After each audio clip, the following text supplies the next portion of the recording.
প্রতিনিয়ত প্রতি শুক্রবার আমরা কোনো না কোনো প্রোগ্রাম করি কোথাও না কোথাও ঘুরতে, যেখানে থাকবে দুপাশ সবুজ, মাঝখানে পিচঢালা রোড। সে সবুজগুলোর পথে যেন কোনো ক্লান্তি না থাকে বাইক চালাতে, আর থাকবে এক মুঠো সমুদ্র, এক বিশাল আকাশ, আর সবুজের দুপাশ পিচঢালা রোড। এইসব যদি না থাকে, কোনো মনের উৎফুল্ল যেন থেমে যায়। উৎফুল্ল আসে কোনো এক সমুদ্রের পাশে বা কোনো সবুজের মাঝে, কোনো পিচঢালা রোডে।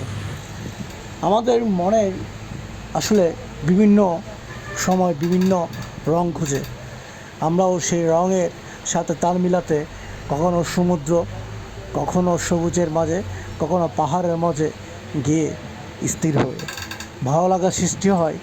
সেখান থেকে আমরা মনের উৎফুল্ল খুঁজি, শান্তি খুঁজি। যেখানে একাকিত্ব আমাদেরকে গুছিয়ে মারে, সেখানে আমরা সঙ্গী হিসাবে সমুদ্র খুঁজি বা পাহাড় খুঁজি বা কোনো পিচঢালা রোড এসব খুঁজি।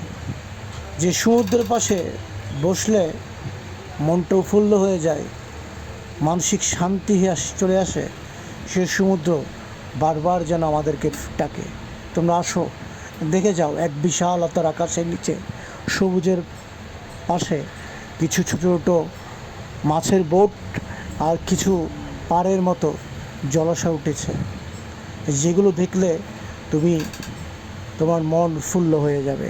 যেমন সেদিন আমরাও পেয়েছি আকাশের মধ্যে রংধনু, 7 রঙের রংধনু, যে রং আমাদের মন প্রাণ সব রাঙিয়ে তুলেছে।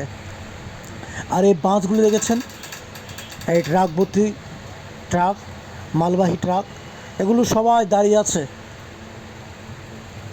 ফেরির জন্য। ফেরি আসবে, তারা উঠে যাবে ফেরিঘাটে, তাদের উদ্দেশ্য তাদের জায়গাতে চলে যাবে। আমরাও অপেক্ষা করছি কোনো একটা সন্ধ্যা হোক, ডুবন্ত গোলাপি রঙে ডুবুক সূর্যটা, তখন এর সমুদ্র সৌন্দর্যটা আমরা সেভাবে উপভোগ করব। এবং কেন যেন সমুদ্রের কাছে থাকলে কবিতার মতো চলে আসে, আমার হৃদয়ে গভীরে একখণ্ড সমুদ্র আছে, নিঃশ্বাসের সঙ্গে ঢেউ উঠে, সামনে জোয়ার আসে নীরব দুপুরে, ভাটায় ভেসে যায় জমে থাকা কষ্টের জলে ছবি। আমি বারবার ফিরে আসি এই সমুদ্রের কাছে, যে সমুদ্র আমাকে বারবার টানে, বারবার টানে।